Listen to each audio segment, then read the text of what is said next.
Hello lovelies, welcome back to वांगसी memory world. तो मैं आप लोगों के लिए एक और नया एफिप लेकर के आई हूँ और ये थोड़ी सी इंटरेस्टिंग एंड डिफरेंट टाइप की होने वाली है, बट आप लोग को बहुत मज़ा आएगा। और अगर आप लोग को स्टोरी अच्छी लगती है तो प्लीज़ कमेंट्स ज़रूर करके मुझे अप्रिसिएट करना और इसे लाइक शेयर ज़रूर करना। जो लोग भी मेरे चैनल पे नए आ रहे हो तो प्लीज़ इसे लाइक करो, कमेंट्स करो और मेरे चैनल को सब्सक्राइब करो।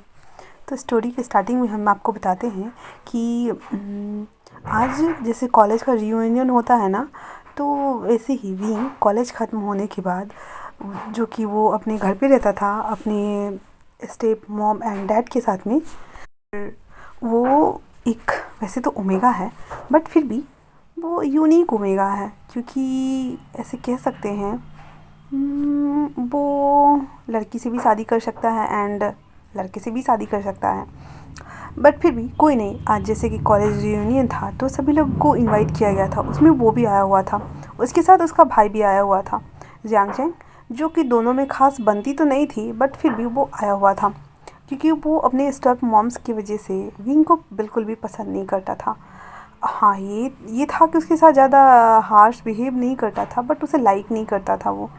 आज जो कि वो आया हुआ था, वहीं पे एक और शख्स था जो कि पूरे कोर के साथ विंग से नफ़रत करता था, क्योंकि विंग एक ओमेगा था और वो भी एक ओमेगा था। बट विंग इतना ज़्यादा elegance, gorgeous, good looking omega गया था कि कॉलेज में जितने भी लड़के लड़कियां थी वो सभी उसके क्यूटनेस के पीछे लाइक अ क्रेजी पागल हो गए थे।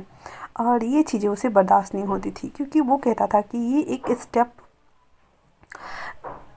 एक सौतेला बच्चा है, इसे अडॉप्ट किया गया है, तो इसके पास इतनी लग्जरियस लाइफ कैसे हो सकती है। बाकी किसी को तो पता नहीं था कि अंदर की सिचुएशन क्या है और कैसे उसकी स्टेप मॉम उसे रखती हैं। तो किसी को नहीं पता था ना, बाहर बाहर की चीज़ें सभी को अच्छी ही दिखाई देती हैं, अंदर क्या होता है किसी को पता नहीं रहता। तो इसी वजह से वो ओमेगा इससे बहुत बहुत ज़्यादा जला करता था। हालांकि वो अपने नाम के हिसाब से ही फिट बैठा था उसका, जियो लियो। हाँ, जलने वाला बंदा। तो सभी लोग ऐसे, अब पार्टी रियूनियन हो रही है वो भी कॉलेज की, तो ड्रिंक करना तो बनता ही था। सभी लोगों ने फुल टू ड्रिंक किया हुआ था। विंग भी बहुत ज़्यादा ड्रिंक कर चुका था, जो कि उसकी टॉलरेंस पावर अच्छी थी, बट फिर भी ओवरडोज होने की वजह से वो ना थोड़ा डिजीनेस उसे फील हो रहा था। और अभी वो कहाँ जा रहा है उसे कोई आइडिया नहीं है। जियोलियो जो कि उसे बदला लेना चाहता था, और ये पार्टी एक लैंड कॉरपोरेशन के बिल्डिंग्स में, होते हैं ना बड़े बड़े होटल्स, तो वहाँ रखा गया था। वेन्यू जो था वहीं उसी होटल के अंदर था। तो उसने एक वो रूम बुक किया हुआ था, क्योंकि वो विंग की लाइफ को स्पॉइल करना चाहता था पूरी तरीके से। उसके बाद उसे वो ऐसे झूठ बोलता है सभी से कि इसकी तबीयत सही नहीं है, मैं इसे रूम में लिटा कर के आता हूँ, जो कि वहाँ पे इस एक्स्ट्रा रूम बुक किए गए थे अगर बाय चांस किसी को ठहरना हो या रुकना हो या फिर अपनी हॉट एक्टिविटी के लिए। तो वहाँ पे 2-3 रूम को भी बुक करा गया था। तो जियो लियो उसे एक कमरे में लेकर के आता है और ला करके उसे बेड पे पटक देता है, बिना ये जाने कि क्या वो एकदम एक्यूरेट रूम में आया है या नहीं, बट ला के उसे पटक देता है, जो कि उसे लगा शायद कि 3 रूम में से एक रूम ये भी है। उसके बाद उसे पटकने के बाद वो फ़ोन निकालता है एंड देन अपने जान पहचान के कुछ गुंडे लोगों को वो कॉल करके बताता है, आज रात मैंने तुम्हारे लिए बहुत ही अच्छा इंटरटेनमेंट डिनर रखा हुआ है, तो तुम लोग आके इसे सर्व कर सकते हो। इतना बोल करके वो एक डेविल स्माइल दे रहा होता है विंग की तरफ, जो कि उसे पूरे कूल हार्ट के साथ वो उससे नफरत करता था और चाहता था कि ये बस इसकी लाइफ बर्बाद हो जाए, ताकि जितने भी अमीर अल्फाज है वो उसे ही मिले। उसके बाद उसे वो एक गंदा डिस्गस्टिंग लुक देने के साथ वो वहाँ से निकल जाता है। उसके जाने के बाद वो डोर को लॉक कर देता है, वहाँ से वो बाहर चला जाता है कि जब इसकी दुर्दशा हो जाएगी फिर बाद में मैं इसको अच्छे से पिक्चर क्लिक करूँगा एंड देन सोशल मीडिया पे इसे वायरल कर दूँगा। वहीं लैंड कॉरपोरेशन का सेकेंड हायर, जो कि अपने कर्मों से एक माफिया से कम नहीं था। हाँ, वो लायंस हायर का सेकेंड वारिस था, बट अपने कुकर्मों और कर्मों के द्वारा वो एक नंबर 1 माफिया भी था। उसके 3 चेहरे थे। अपने घर में वो सबका दुलारा चहेता लानजान था। बिजनेस वर्ल्ड में वो लैन वांगजी के नाम से जाना जाता था। वहीं माफिया वर्ल्ड में वो हांगवान जून के नाम से जाना जाता था, जो कि उस पर्सनालिटी के बारे में उस किसी को भनक नहीं थी क्योंकि जब भी वो किसी से मिलता था तो वो अपने आधे चेहरे को नकाब से एक मास्क के द्वारा ढक के रखता था एंड देन आधा फेस ही उस सभी को रिवील कराता था। तो किसी को पता भी नहीं था कि वो है कौन, यहाँ तक कि उसके भाई, उसके डैड, किसी को भी पता नहीं था। और तीनों जो कि एक ही पर्सन था, वो उसका रूम था और गलती से जियोलियो विंग को उसके रूम में छोड़ के वो चला गया था, जो कि वो ऑलरेडी अपने कुकर्मों द्वारा किसी को निपटारा करके आ रहा था, जो उसके बिजनेस में ऑप्टिकल्स क्रिएट करते हैं तो वो उसका अच्छे से सफाया करता है ना, तो वो क्लीनिंग करके आ रहा था। आने के बाद वो बहुत बड़ा सिगार फूंक रहा था। फूंकते के साथ ही अपने सभी कपड़ों को उतार करके एक साइड वो मतलब बाथरूम में प्लेस करते हुए वो जाके वो शावर ले रहा था। इतनी ही देर में जियोलियो विंग को ला करके उसके कमरे में पटक दिया था और कुछ गुंडे को भी उसने कॉल कर दिया हुआ था। अब उसकी जाने के बाद विंग, जो कि अभी भी ड्रंकन हालत में था और उसे बहुत ज़्यादा गर्मी जैसा फील हो रहा था, और वो बस उठता है, अपने शर्ट को खोल के बेड पे फेंकता है एंड देन वो वॉशरूम का दरवाज़ा ऑन करता है, जो कि एक वो लेंस का ऑलरेडी वो बिल्डिंग बिलोंग करती थी। एंड देन वो सोच लो एक बिजनेस मतलब रूम के अंदर आया था, एकदम लग्जेरियस रूम। तो बेडरूम तो काफ़ी बड़ा और ह्यूज था ही, तो बाथरूम भी तो उतना ही बड़ा होएगा। तो डबल सेक्शन बना हुआ था और दूसरे सेक्शन में भी शावर लेने का सेक्शन अलग बना हुआ था। तो वांग जी, जो कि अभी सेकेंड कैरेक्टर में है, जो कि लांजान वो अपने घर में रहता था, तो अभी वो सेकंड कैरेक्टर में है। वांग जी वो शावर ले रहा था। अंदर आने के साथ विंग अपने पैंट्स को उतारता है और उसे वहीं पे प्लेस करता है जहाँ वांग जी ने कपड़े को उतार के रखा हुआ था। उसके बाद वो धीरे से, अगर बैकग्राउंड में कोई नॉइज़ आ रही है तो प्लीज़ मैनेज करो, बिकॉज मेरे घर में सभी स्टाफ लोग आना स्टार्ट हो चुके हैं और वो लोग एक एक करके आएंगे और सभी सामान को रखते जाएंगे एंड देन घर के लिए निकलेंगे, तो थोड़े से नॉइजेज़ आ सकते हैं। आई होप आप लोग माइंड नहीं करेंगे, मेरी वॉइस को सुनेंगे। तो विंग उस पैंट को उतार के वहाँ फेंकता है। फिर वो अपने अंडर पैंट्स में था ओनली फॉर, और वो धीरे धीरे करके ना उसकी बॉडी ना ऐसे स्क्रैच हो रही थी और उसे रेडनेस भी हो रहा था ड्रिंक की वजह से, जो कि उसे अभी भी बहुत ज़्यादा गर्मी लग रही थी। तो वो वैसे ही आधा नंगा वो शावर वाले रूम में एंटर करता है, बिना ये देखे कि वहाँ कोई ऑलरेडी नहा रहा है। उसे फ़र्क नहीं पड़ रहा था। वो जब देखता है कि एक शख्स ऑलरेडी नहा रहा था, तो वो जो कि अपने पूरे बॉडी पे ऐसे हाथ फिरा रहा था, उसे मतलब अनईजी सा तो फील हो ही रहा था, बट उससे कुछ और भी फील होने लगा था उस पर्सन को देख करके, क्योंकि सामने वाला पर्सन बिल्कुल नेकेड था, पूरा नेकेड हो गया। वो सामने वॉल की तरफ मुँह करके और उसके पीठ पे पानी गिर रही थी। वो अंदर आता है धीरे से और उसकी पीठ पर ऐसे हाथ फिराने लगता है। ये देख करके तो वांग जी शॉक कि कौन है। वो फटाक से मुड़ता है और उसके हैंड्स को ऐसे पकड़ के मोड़ देता है। फिर जब देखता है कि सामने में एक क्यूट ओमेगा खड़ा है, तो उससे वो पूछता है तुम कौन हो। विंग, जो कि अभी फुल तो नशे में था, उसके मुंह में कुछ आ ही नहीं रहा था, वो बस स्ट्रगल कर रहा था एंड देन वो वांग जी के ऊपर चढ़ने का ट्राई कर रहा था। वो अपने पैर को वांग जी के पैर के ऊपर रखता है और रखने के साथ ही वो अपने हैंड्स को उसे ज़बरदस्ती, जो कि पानी नीचे आ रही थी तो गीला तो हो ही चुका था, वो भी उससे ज़बरदस्ती छुड़ाता है और फिर उसकी गर्दन को पकड़ते हुए उसे किस करना स्टार्ट कर देता है। अब जो कि ये वो अपने नशे की हालत में था और उसे समझ में नहीं आ रहा था कि आखिर वो क्या कर क्या रहा है।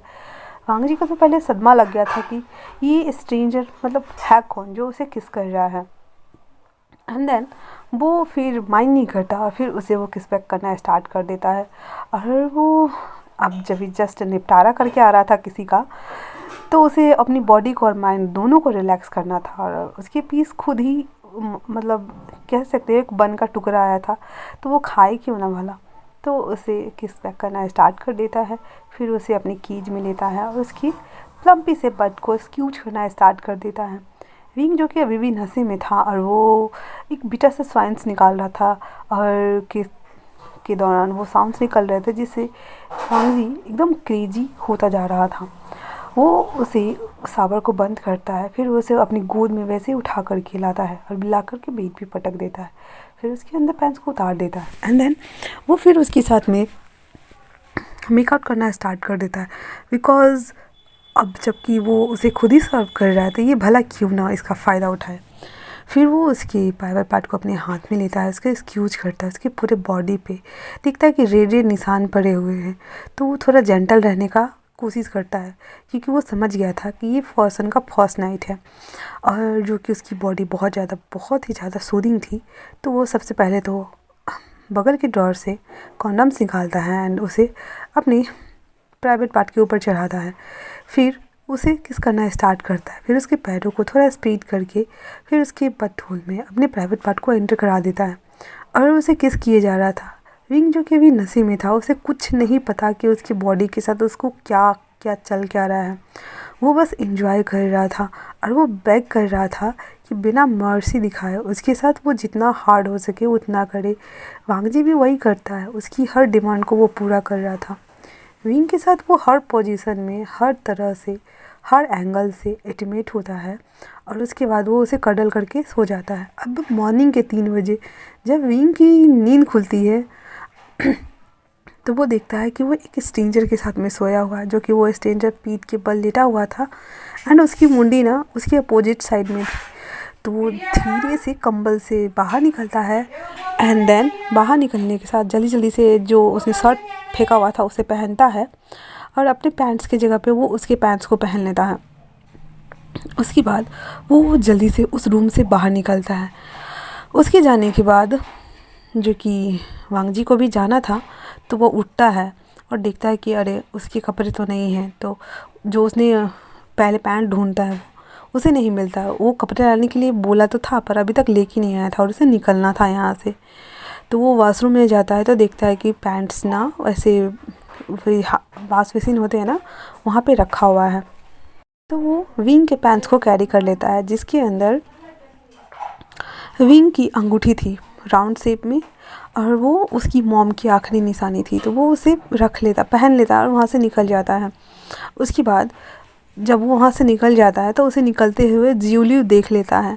जब जियोलियो देखता है कि ओ माय गॉड, ये तो मतलब लाइंस के सेकेंड हायर है और क्या विंग इसके साथ नाइट स्पेंड किया, तो उसके लिए एक अच्छा मौका था क्योंकि वो चाहता ही था कि उसे एक अमीर अल्फ़ा मिले। तो वो जल्दी से उसके निकलने के बाद उसके बेडरूम में आता है और आकर के उसके बेड में लेट जाता है। जो कि लैन वांगजी बाहर निकलने के साथ अपने सबोनेट्स को वो बोल चुका था कि मेरे साथ किसने नाइट स्पेंड किया है उस पर्सन को ढूंढो। और उसके जाने के बाद जब उसके सबोनेट्स उस रूम को सर्च करने के लिए आते हैं, वहाँ पे जियोलियो लेटा हुआ था। जैसे ही वो लोग को आते हुए देखता है तो वो अंगड़ाई करते हुए उठता है और फिर मतलब ऐसे नाटक करता है जैसे कि हाँ उन लोगों ने उसे नेकेड देख लिया। तो फिर सभी जितने भी सबोनेट्स हैं वो पलट जाते और कहते हैं क्या आप वही ओमेगा हो जो अभी हमारे मास्टर के साथ में थे।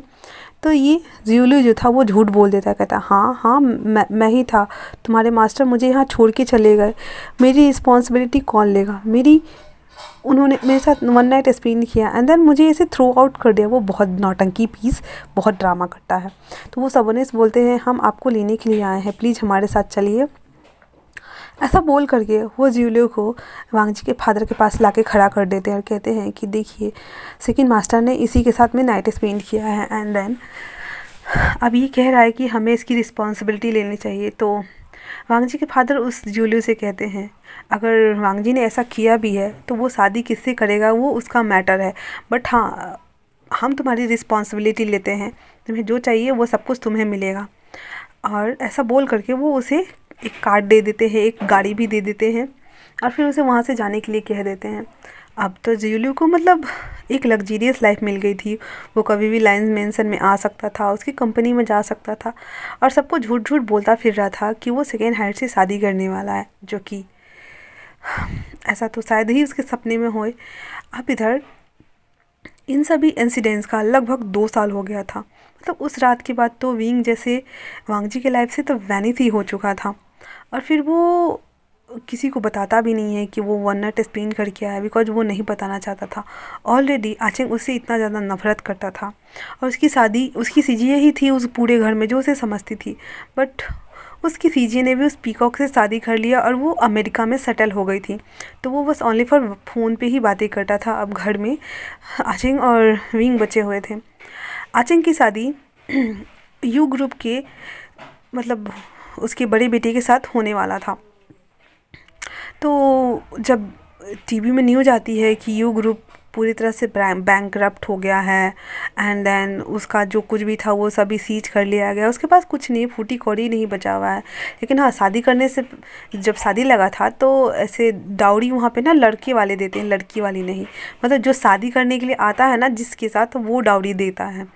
तो उसने ना आचिंग के अकाउंट में 10 मिलियन ट्रांसफ़र किए हुए थे।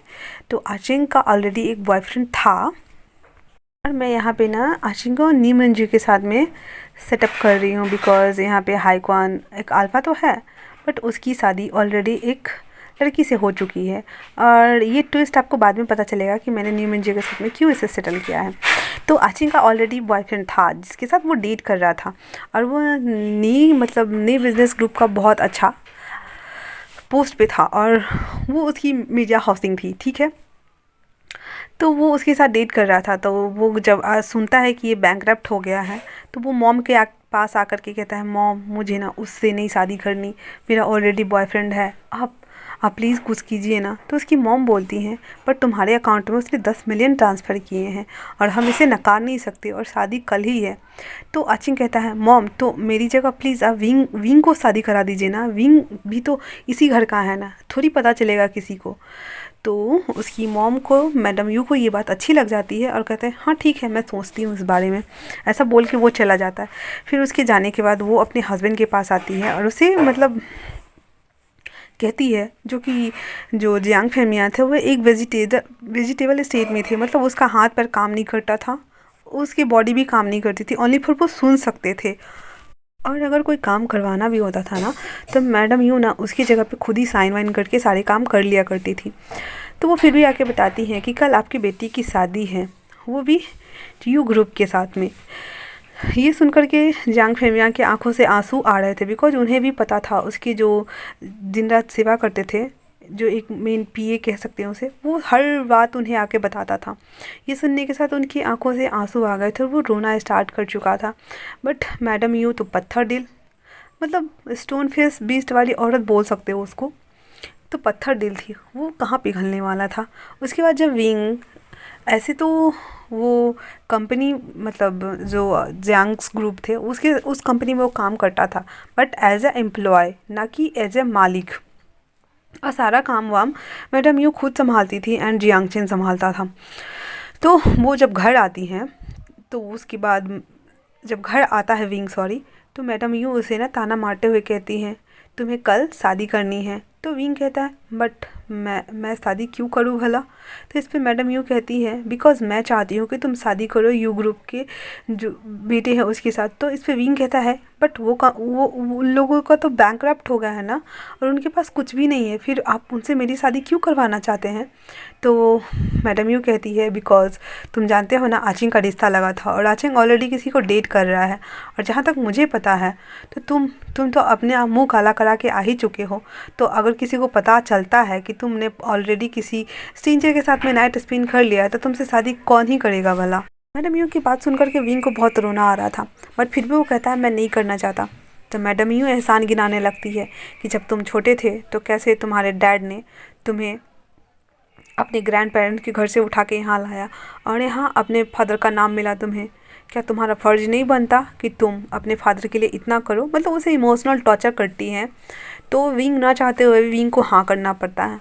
अब वेडिंग वाले दिन, जो कि लड़की वालों को, मतलब लड़का हो या लड़की हो जो भी, तो ओमेगा को अल्फ़ा के घर जाना होता है। तो सभी जो जितनी चीज़ विंग के लिए आई हुई थी वो सभी चीज़ें, एंड देन विंग सभी सामान के साथ में यू ग्रुप के हाउस चला जाता है, जो कि ऑलरेडी उन लोग की हर चीज़ सीज हो चुकी थी। तो वो एक छोटा सा घर था, थोड़ा हिस्टोरिकल टाइप घर था, लकड़ी और वुडन का बना हुआ, पुराने ज़माने का। वहाँ आता है तो पहले विंग पूरे घर को देखता है। वहाँ कोई भी नौकर चाकर कुछ भी नहीं था, ओनली फॉर विंग था, और जितने भी सामान सब लाए गए थे वो सब रख कर के सभी लोग चले गए थे। तो विंग, जो कि अभी भी वेडिंग अटायर में ही था, और उसकी शादी ओनली फॉर पेपर पे हुई थी, उसने अपने हस्बैंड को देखा तक नहीं था। उसके बाद वो सभी घर को देख रहा था, तभी उसके हस्बैंड पीछे से आकर के उसे हक कर लेता है और कहता है, डोंट मूव। ये सुनने के साथ तो विंग की हार्ट बीट एकदम बढ़ गई हुई थी, और वो अपनी जगह पे स्टैचू बन के खड़ा हो गया था। उसके बाद उसका हस्बैंड उससे कहता है, प्लीज़ मत हिलो, क्योंकि मेरे पीछे कुछ गुंडे पड़े हैं, तुम्हें तो पता ही होगा ना कि मेरे पास पैसे नहीं हैं, तो उसी को कलेक्ट करने के लिए आए हैं। मैं तुम्हारे साथ ऐसे प्रिटेंड करूँगा कि जैसे हम दोनों के बीच कुछ हो रहा है, तुम चिल्लाना मत, ठीक है। तो विंग हाँ में मुंडी हिला देता है। एंड देन वो फिर विंग को अपनी ओर मुड़ाता है। जब उसे मुड़ाता है तो विंग जब अपने हस्बैंड का फेस देखता है तो देखता ही रह जाता है। मतलब उसका फेस इतना gorgeous, good looking, handsome, smart, यार हर चीज़ वर्ड कम पड़ रहा था। बट उसने ना नॉर्मल सा एक जो होता है ना शर्ट और पैंट वो पहना हुआ था। तो विंग उससे कहता है, क्या क्या क्या तुम मेरे सच में हस्बैंड हो? तुम चूहे चूहे ग्रुप के वारिस हो ना? तो इस पे वो पर्सन कहता है, हाँ मैं ही हूँ और मेरा नाम चू लैन है। तो विंग कहता है, चू लैन, ये कैसा नाम है? तो फिर वो पर्सन बोलता है, लंजा, मुझे लंजा बुलाओ। तो विंग कहता है, लंजा। तो वो पर्सन बोलता है, हाँ लंजा, जोर से बोलो लंजा। तो विंग बोलता है, लंजा। फिर विंग को लंजा तानते हुए बेड पर लाता है और कहता है, ऐसे ही रहना, ठीक है? ऐसे मैं बस इसे प्रिटेंड करूँगा कि मैं तुम्हारे साथ कुछ कर रहा हूँ, ठीक ना? मैं तुम्हें कुछ भी नहीं करूँगा। विंग को जो कि बहुत डर लग रहा था और उसकी हार्ट बीट बढ़ी हुई थी, बट फिर भी वो वैसे सीधा लेट जाता है। फिर वांगजी उसके ऊपर आ जाता है। दोनों की बॉडी आपस में प्रेस हो रही थी और विंग ना अपने गर्दन को ऐसे टेढ़ा किए हुए था और लालजा अपने मुंडी को विंग की मुंडी मतलब जो टेढ़ा किया हुआ था ना, तो उधर गर्दन के साइड किए हुए था। और जब वहाँ पे कुछ लोग उसे ढूंढते ढूंढते आते हैं तो देखते हैं कि ये दोनों पर्सन मेकआउट कर रहे हैं। तो फिर उन लोगों को भी तो शर्म आएगी ही ना। तो वो फिर कहते, अरे अरे हम लोग गलत घर में आ गए, निकलो निकलो यहाँ से, ऐसा बोल करके वो सभी गुंडे वहाँ से भाग जाते हैं। गुंडे के जाने के बाद लंजा जो था वो अपना फेस ऊपर करता है एंड देन विंग को देखता है। विंग जो कि अभी डरा सहमा हुआ एकदम पिद्दी सा म्याऊ माउस लग रहा था, तो वो उसे कहता है, माय माउस। तो विंग एकदम कंफ्यूज होकर देखता हुआ कहता है, माउस? तो फिर लंजा कहता है, नहीं मतलब मेरे हस्बैंड। तो विंग कहता है, हाँ तुम सच में वही हो ना? फिर लंजन एक सर्टिफिकेट निकाल के दिखाता है जिसपे चू लैंजान लिखा था। तो वो जब देखता है, विंग पढ़ता है उसे, तो कहता है, हाँ मुझे यकीन हो गया। तो फिर विंग उसे पूछता है, आज तो हमारी वेडिंग डे थी ना, फिर तुम आए क्यों नहीं? तो लांजा कहता है, मुझे ना थोड़ा सा काम था, इसी वजह से मैं नहीं आ पाया। अपने हस्बैंड को माफ़ कर दो। क्या तुम्हें शिकायत है कि मेरे पास अब पैसे नहीं हैं और मैं तुम्हें एक अच्छी और लग्जरियस लाइफ अफोर्ड नहीं करा सकता? तो विंग उसे कहता है, नहीं नहीं, मुझे कोई शिकायत नहीं है, बल्कि मुझे अच्छा लगा कि एक छोटा सा घर है जिसमें हम दोनों रहेंगे और खुशी खुशी रहेंगे। मुझे कोई लग्जरियस लाइफ नहीं चाहिए, बल्कि एक ऐसा पार्टनर चाहिए जो मुझसे बहुत। तो वो इसके आगे कुछ नहीं बोलता। तो लांजन कहता है, जो तुमसे बहुत प्यार करे। तो विंग कुछ नहीं बोल रहा था। तो फिर लांजन उससे कहता है, तो ठीक है मैं करता हूँ ना। तो विंग मुंडे उठा के उसे देख रहा होता है। फिर जो कि दोनों बैठे हुए थे, तो लांजन उसे बेड पर लिटा देता है एंड देन उसे किस करना स्टार्ट कर देता है। तो विंग जब किस ब्रेक होता है तो वो कहता है, क्या क्या ये करना ठीक होगा? तो इस पर लांजन कहता है, हमारी आज वेडिंग नाइट है ना, तो तुम ही सोचो वेडिंग नाइट पर क्या होता है, क्या ये करना सही नहीं होगा? तो विंग फिर कुछ नहीं बोलता। फिर उन दोनों का हॉट सेशन स्टार्ट हो जाता है और एक एक करके विंग के सभी लेयर्स को वो हटाता जा रहा था। जो कि विंग की शादी एक हिस्टोरिकल जैसे वेडिंग होती है ना, उस तरह से हुई थी, एकदम क्लासिकल टाइप से। एक एक लेयर को हटाते जा रहा था, एक एक लेयर को हटाते जा रहा था और उसके साथ वो रफली मतलब थोड़ा अच्छे से और प्यार करते जा रहा था। ऐसे ही उन दोनों की वेडिंग नाइट बहुत अच्छी बीतती है, जो कि सच में उनकी वेडिंग नाइट यादगार हुई थी। फिर सुबह में वो दोनों एक दूसरे को कडल करके सोए हुए थे। तो as a omega and omega husband या वाइफ बोलो, तो विंग की रिस्पॉन्सिबिलिटी थी कि वो अपने हस्बैंड के टेक केयर करेगा। तो वो जल्दी जल्दी उठता है, पूरे घर की साफ़ सफाई करता है, स्नान करके फिर लांजन के लिए जा कर के फूड प्रिपेयर करता है और डाइनिंग टेबल पे लगाता है। लांजन भी उठ के बैठ गया हुआ था और वो आता है बाहर, तो देखता है कि उसका जो वाइफ है वो उसके लिए खाना बना के रखा हुआ है। तो वो आता है उसके पास, उसे बैक से हक करते हुए कहता है, क्या ये सब तुमने किया? तो विंग हाँ में मुंडी हिलाता और एक प्यारी सी स्माइल पास करते हुए से कहता है, हाँ ये सभी चीज़ें मैंने किया है। मेरा काम है ना ये करना।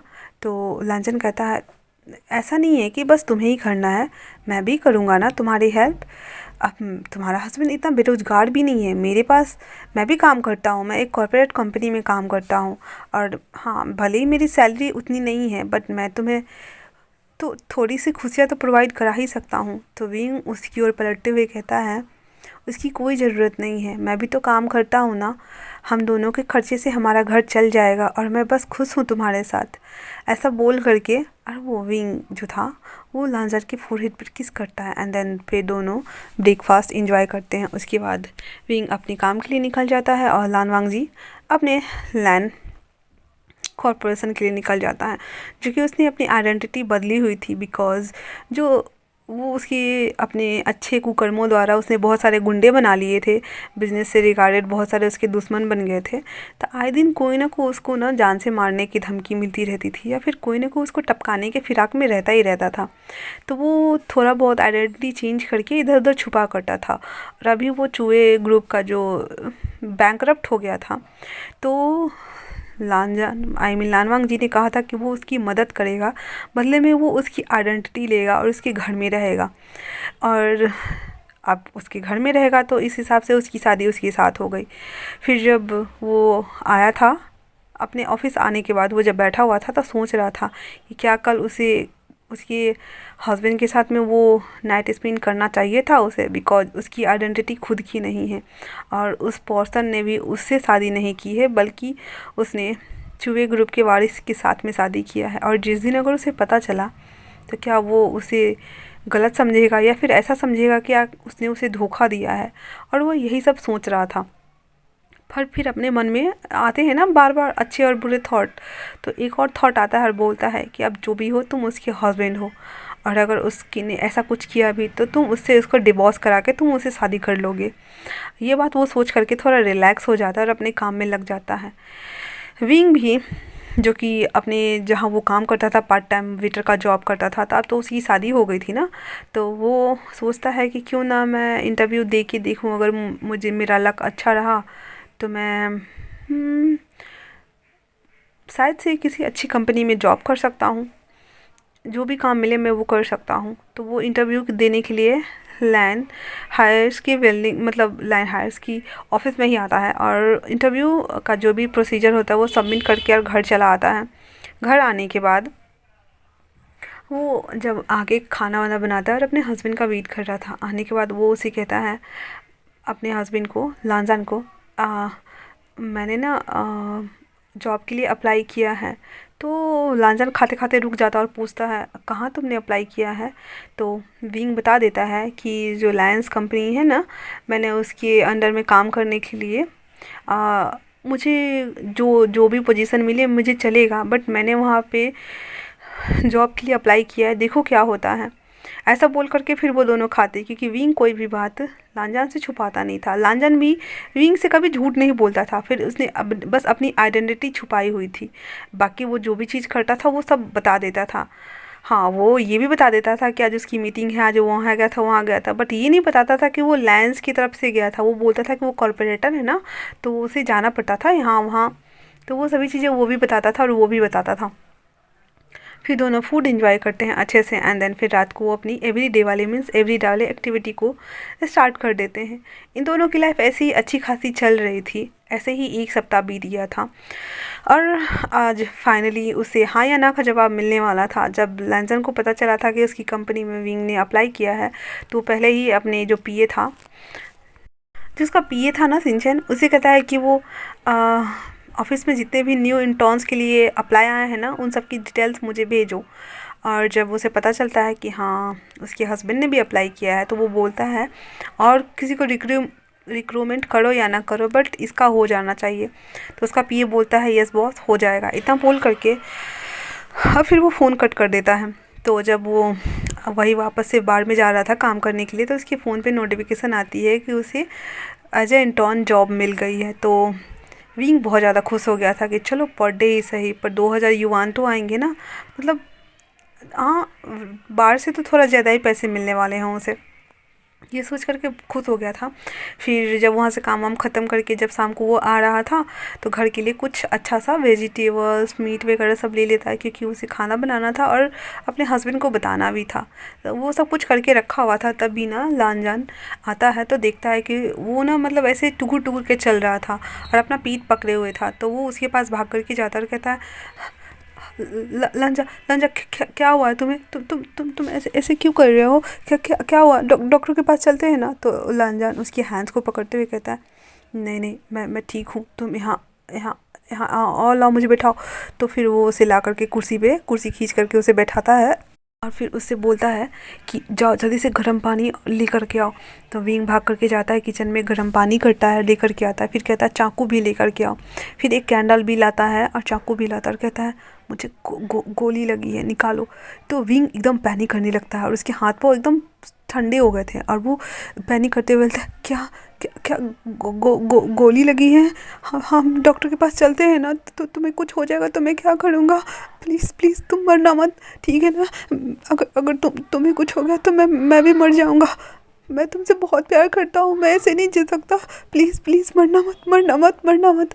तो लांजान की आंखें ना ऐसे बंद हो रही थी क्योंकि उसे गोली लगा हुआ था, बट फिर भी अपने आप को वो अंदर से पुश करता है, हाँ करता है कि नहीं, तुम्हें इसके लिए ज़िंदा रहना है, होश में आओ, होश में आओ, होश में आओ।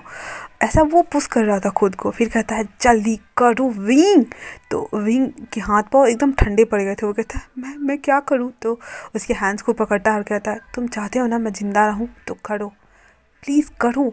फिर विंग डटे कांपते मोमबत्ती को जलाता है, चाकू को गर्म करता है। वो देख नहीं रहा था, बट वो धीरे धीरे ना चाकू को उसकी पीठ की तरफ ले जा रहा था, तो गलत जगह लग जाता है। तो वांगजी के मुंह, लांजान के मुंह से, अभी फ़िलहाल तो वो लंजा है ना, तो लंजा के मुंह से चीख निकल जाती है और वो बस चीखता है। तो विंग कहता है सॉरी सॉरी सॉरी, मुझसे नहीं होगा। तो विंग के हाथों को पकड़ते हुए वांगजी कहता है सॉरी यार, अरे यार मैं वांगजी बोलूँगी तो समझ जाओगे ना तुम लोग, ठीक है? तो लांजा कहता है मैं जानता हूँ तुम कर लोगे विंग, प्लीज़ करो। फिर उसके हैंड्स को पकड़ता है। वो अपना मुंडी घुमाए हुए था। लांजान खुद ही उस चाकू को अंदर इन करा करके बुलेट बाहर निकालता है। जब हो जाता है तो वो कहता है हो गया, अब मेरी पट्टी करो। तो विंग मतलब उसको तो वॉमिट आ रहा था ब्लड देखने के बाद। वो ऐसे 2 बार बीच में वो वॉमिट करके भी आया और फिर धीरे धीरे करके वो पूरे ब्लड को स्टेन को साफ़ करता है। फिर उसकी बैंडेज वैंडेज कर देता है जैसे जैसे लांजा उसे बताता है। करने के बाद उसे बांध देता है। फिर दूसरा शर्ट्स लाकर उसे पहना देता है और उसे कुर्सी पे बिठाए हुए रखता है। तो फिर लांजान उसे कहता है मैं कुछ लिख के दे रहा हूँ, उसे जाओ लेकर के आओ जल्दी से। फिर लांजान उसे लिख कर के देता है जो भी दवाई लाना था और विंग भागता है लाने के लिए, लाता है ख़रीद करके। फिर उसे देता है खाने के लिए। खाने के बाद विंग को बोलता है कि मुझे बेड पर लेके चलो, मुझे सोना है। तो विंग बोलता है क्या क्या क्या तुम खाना नहीं खाओगे? तो लांजान बोलता है तुमने कभी किसी को देखा है ऑपरेशन के बाद खाना खाते हुए? नहीं ना। तो विंग बहुत इनोसेंटली हाँ में सर हिला देता है। फिर उसे बेड पर लिटा के कंबल उम्बल से टक कर देता है। अब तो उसका भी मन नहीं हो रहा था खाना खाने का। था उसने जितना कुछ भी बनाया हुआ था सभी चीज़ों को ले जा कर के वो फ्रिज में डाल देता है। उसके बाद अपने घर को अच्छे से अंदर से लॉक कर देता है, क्योंकि उसे पता था कि आए दिन कोई ना पैसे मांगने के लिए आते ही रहते थे। मतलब चूहे के रिगार्डेड, लांजा से नहीं लेकिन चूहे के रिगार्डेड। वो यू ग्रुप के हायर से उसने शादी किया है ना, तो उसके बेटे होने के नाते कोई ना कोई उसके घर आते थे पैसे मांगने के लिए, और विंग सबको मना करके भगा देता था। तो घर को अच्छे से लॉक करता है, सभी खिड़की दरवाज़ों को बंद करता है। फिर आता है और जब देखता है कि लांजा एकदम पीसफुली सो रहा है, तो उसके हाथ को अपने हाथ में लेता है और वो नीचे बैठ जाता है और उसे देख करके रो रहा होता है और अपने मन में कहता है प्लीज़ मरना मत, मुझे छोड़ के मत जाना। मेरे डैड वो एक वेजिटेबल स्टेट में है, मेरी मॉम इस दुनिया में नहीं है, मेरी स्टेप मॉम मुझसे बहुत नफ़रत करती है, इवन मेरा भाई भी मेरी सीजिए वो अमेरिका में है और मुझसे बता भी नहीं सकता। मेरी लाइफ वैसे ही बहुत बुरी चल रही है। तुम आए हो मेरी लाइफ में और तुम मुझसे प्यार करते हो ना, मैं भी तुमसे बहुत प्यार करता हूँ और मैं अब तुम्हें खो कर के नहीं रह सकता। मुझे नहीं पता बट तुमसे मेरी सांसें जुड़ी हुई है। अगर तुम्हें कुछ हो जाता है तो उस दिन मैं भी खुद को ख़त्म कर लूँगा। प्लीज़ मरना मत, मुझे छोड़ के मत जाना। ये सभी चीज़ें वो अपने माइंड में बोल रहा था और उसके हाथ को पकड़े पकड़े लांजान को देखते हुए विंग सो जाता है। नेक्स्ट डे जो कि वो नीचे ही सो रहा था। तो जब मॉर्निंग में लांजान का नींद खुलता है तो वो देखता है कि विंग ऐसे फर्श पे बिना कंबल उम्बल ओढ़े सो रहा है। उसे बिल्कुल भी अच्छा नहीं लगता। तो वो विंग को बोलता है, विंग उठो। तो विंग जल्दी से धड़फड़ा के उठ जाता है और हड़बड़ाते हुए उसे पूछता है, क्या क्या कुछ हुआ है? तुम्हें दर्द हो रहा है? बताओ मुझे, क्या क्या मैं डॉक्टर को बुला के लाऊं? तो लांजान उसके हाथ को पकड़ते हुए अपने तरफ खींचता है। और सच में इस वक्त उसे दर्द हुआ था, क्योंकि जब वो उसके ऊपर आया था। बट फिर भी वो उसके सामने नॉर्मल रहता और कहता है, नहीं मुझे कुछ भी नहीं हो रहा है। तुम नीचे क्यों सो रहे थे? तुम्हें ठंड लग जाती तो फिर तुम्हें मेरा ख्याल रखना पड़ता। तो नहीं, तुम्हें मुझे मतलब तुम्हें ना, क्या बोलते हैं उसको, मुझे तुम्हारा ख्याल रखना पड़ता है, ऐसा वो बोलता है। तो विंग मुंह बनाते हुए कहता है, वो मैं थोड़ा डर गया था ना। तो कहता है, डरने वाली बात नहीं, देखो मैं बिल्कुल ठीक हूँ, मेरे पास आओ। फिर विंग उसके पास जाता है, जो कि अभी मॉर्निंग का 3 ही बज रहा था। फिर उसे लेफ़्ट साइड में गोली लगी थी ना। तो कहता है, मेरे हाथ पे आओ। तो विंग उसके हैंड्स पे जाता है। फिर वो उसके हैंड्स पे अपना सिर रख देता है और कहता है, सो जाओ। और फिर दोनों एक दूसरे को वैसे ही कडल करके सो जाते हैं। दोनों की नींद मॉर्निंग में अब 9 बजे खुलती है। तो विंग एकदम चिल्लाते हुए उठता है, ओ सिट। तो वांगजी कहता है, हाँ वही लांजान कहता है, क्या हुआ? तो वो कहता है, आज से मुझे तो ऑफिस जाना होगा ना, बट देखो ना, मैं तो बताना भूल ही गई रात को, और आज पहले दिन ही लेट हो गया हूँ मैं। तो लांजान कहता है, कोई बात नहीं, तुम जाओ, तुम्हें कोई कुछ नहीं कहेगा। फिर विंग फटाफट से, जो था वो रात का खाना था ही, तो वो बोल देता है कि खाना है, बस तुम गर्म करके खा लेना, मैं जा रहा हूँ। तो लांजा बोलता है, हाँ ठीक है, मैं खा लूँगा, तुम अपना ध्यान रखना। और लांजान जब ऑफिस आता है तो वहाँ पे पहले से ही जियोलियो, जो कि हर जगह वो अपना मुंह मारता फिरता था और पूरे लोगों को बताता रहता था कि वो लेंस के सेकंड हायर का फियांसे है, फियांसे है, फियांसे है, ऐसा बोल बोल के उसने नाक में दम कर रखा हुआ था सबका। तो देख आते ही उसकी टक्कर उससे हो जाती है, तो उसको खिल्ली उड़ाते हुए कहता था, तुम यहाँ यहाँ क्या कर रहे हो? तो विंग उससे कहता है, मैं यहाँ पे मेरी जॉब लगी है एज ए इंटर्न, तो मैं वही करने आया हूँ। ऐसा बोल करके उसे इग्नोर मार करके अंदर चला आता है। उसके जाने के बाद जियोलू, जो कि अंदर से पूरी जली भुनी हुई थी, तो वो कहता है, अपने साथ 2 बॉडीगार्ड वो रखता था, तो एक को बोलता है कि पता करो कि इसकी जॉब यहाँ कैसे लगी, क्योंकि जहाँ तक मुझे पता है ये अपने हिस्ट्री के क्लास में फेल हुआ था और इसने चीटिंग करके पास किया था सभी सब्जेक्ट को, जो कि उसने नहीं किया था। तो विंग वो सारा किया करा जियोलियो का ही था, बट फिर भी वो अपने सबोनेट्स को बोलता है, एक को, इसके बारे में पता करो। आज जब वो पहले दिन आया था तो आज उसको, अब समझ ही जाओ, फर्स्ट दिन ऑफिस में हैट्रिक भरा ही रहता है। सभी लोग कुछ ना कुछ उसे लाने के लिए बोल रहे थे, कुछ करने के लिए बोल रहे थे।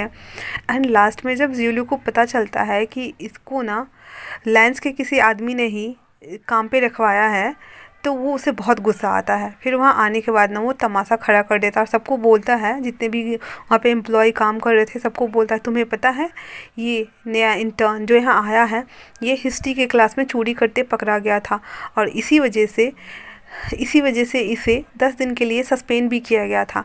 पर देखो आज इसकी औकात देखो, इतना छोटा और पिद्दी सा होकर के भी ये लेंस कंपनी में काम कर रहा है। तो सभी लोग उसकी ना खिल्ली उड़ा रहे थे, और वहीं पे वहाँ का उस डिपार्टमेंट का मैनेजर आकर के उसे फायर कर देता है और बोलता है, कल से यहाँ काम पे मत आना। ये सुन कर के तो विंग बेचारा बहुत रो रहा था, और वो रोते रोते बाहर आ जाता है, और बाहर आकर के एक टेबल पे बैठता है और कहता है, मैं अपने हस्बैंड को कैसे बताऊंगा कि मेरी जॉब चली गई है, मैं क्या कहूँगा उससे, मैं क्या कहूँगा, मुझे नहीं पता। ऐसा बोल करके वो रोना शुरू कर देता है, और वो सच में ना बहुत बहुत ज़्यादा रो रहा था।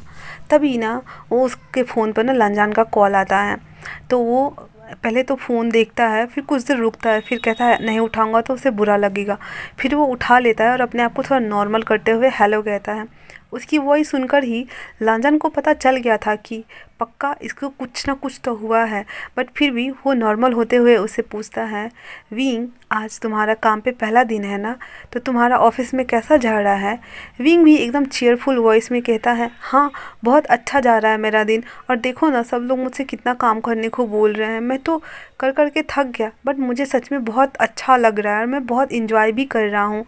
आज शायद ना मुझे आने में बहुत देर हो जाएगी, आऊँगी तो तुम प्लीज़ खाना खा लेना, फ्रिज में खाना रखा हुआ है ना, और दवाई भी खा लेना और रेस्ट करना, कहीं बाहर मत जाना तुम, ठीक है ना, तुम्हें चोट लगी है ना, मैं जल्दी आ जाऊँगी घर, बाय, आई लव यू, ऐसा बोल करके वो फ़ोन कट कर देता है। विंग के कॉल कट होने पे लांजन को तो लग गया था कि पक्का इसको कुछ ना कुछ हुआ है, तो फिर वो अपने पीए सिंचन को कॉल लगाता और पूछता है कि आज ऑफिस में जो कुछ भी हुआ है मुझे सब जानना है।